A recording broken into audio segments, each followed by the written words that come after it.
نحمده ونصلي على رسوله الكريم وعلى آله وصحبه أجمعين أما بعد فأعوذ بالله من الشيطان الرجيم بسم الله الرحمن الرحيم رب اشرح لي صدري ويسر لي أمري واحلل عقدة من لساني يفقهوا قولي السلام علیکم ورحمۃ اللہ وبرکاتہ۔ آج انشاءاللہ ہم جو ٹاپک پڑھ رہے ہیں وہ ہے میم ساکن کے قواعد۔ لاسٹ ٹائم ہم نے نون ساکن اور تنوین کے قواعد فنش کیے تھے۔ میم ساکن کے قواعد بہت آسان ہیں اور یہ ایک ہی لیکچر میں ہم کمپلیٹ کر لیں گے، بہت چھوٹے سے ہیں، اور چونکہ ہم نے نون ساکن اور تنوین کے قواعد میں جو چیزیں پڑھی تھیں وہی سمجھ لیں کہ اس کے اندر بھی ہیں تقریباً، ٹھیک ہے؟ تو چلیے سٹارٹ کرتے ہیں۔ میم ساکن کے 3 قواعد ہیں: اخفا، ادغام اور اظہار، ٹھیک ہے؟ اخفا ہم کب کرتے ہیں؟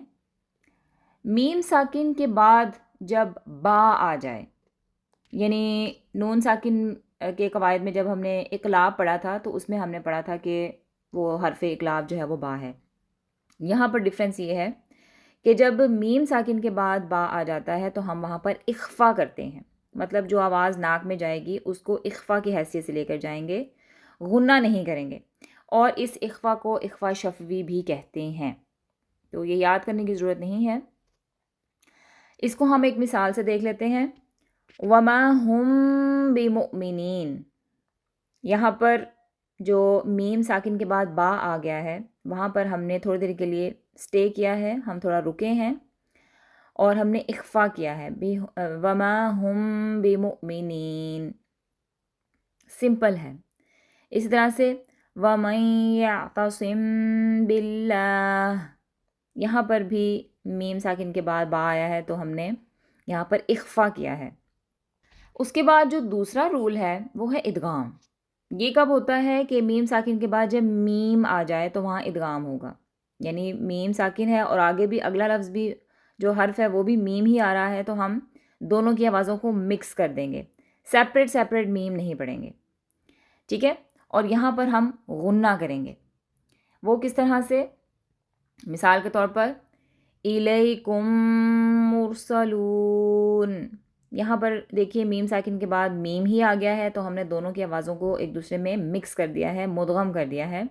میں نے اس کو الگ الگ میم کے ساتھ نہیں پڑھا، میں نے اس کو الیکم مرسلون ایسے نہیں پڑھا، میں نے پڑھا ہے الیکم مرسلون، ٹھیک ہے؟ غنہ کے ساتھ پڑھیں گے۔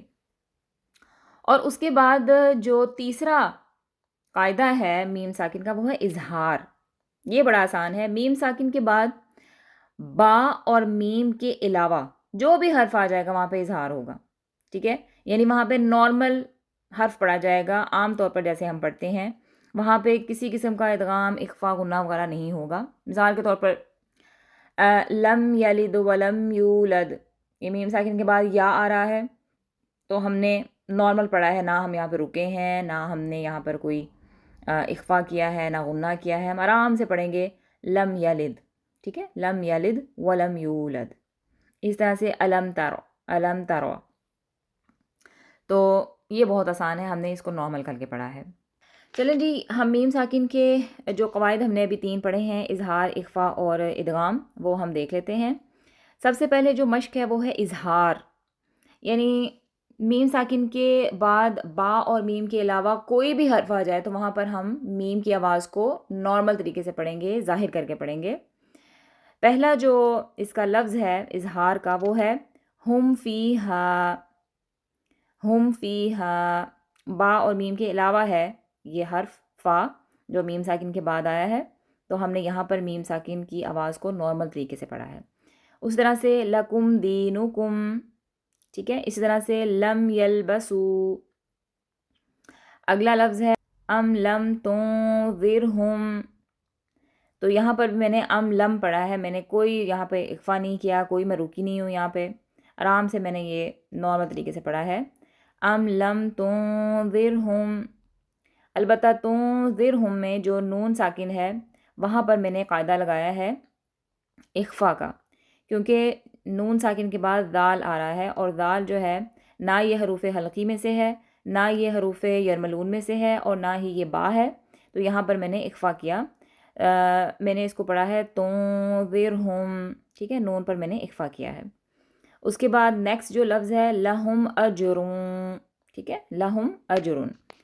اس کے بعد ہے اخفا شفوی، یعنی جو شفوی کا مطلب ہوتا ہے کہ ہونٹوں سے جو ادا کیے جاتے ہیں۔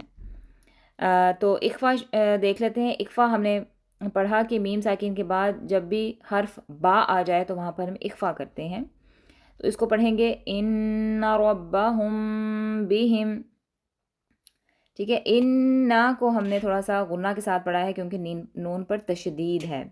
ربہم، با پر بھی تشدید ہے تو با کو بھی ہم نے تھوڑا سا سختی سے پڑھا ہے۔ ان ربہم بہم، ٹھیک ہے، میم پر ہم تھوڑا سا رکیں گے کیونکہ با آ رہا ہے آگے، ہم یہاں پر اخفا کریں گے۔ آگے ہے ترمیہم بحجارۃ، یہاں پر بھی جو ترمیہم ہے، میم ساکن کے بعد با آ رہا ہے تو ہم نے یہاں پر بھی میم پر ہم نے تھوڑا سا رکے ہیں، ہم نے اخفا کیا ہے۔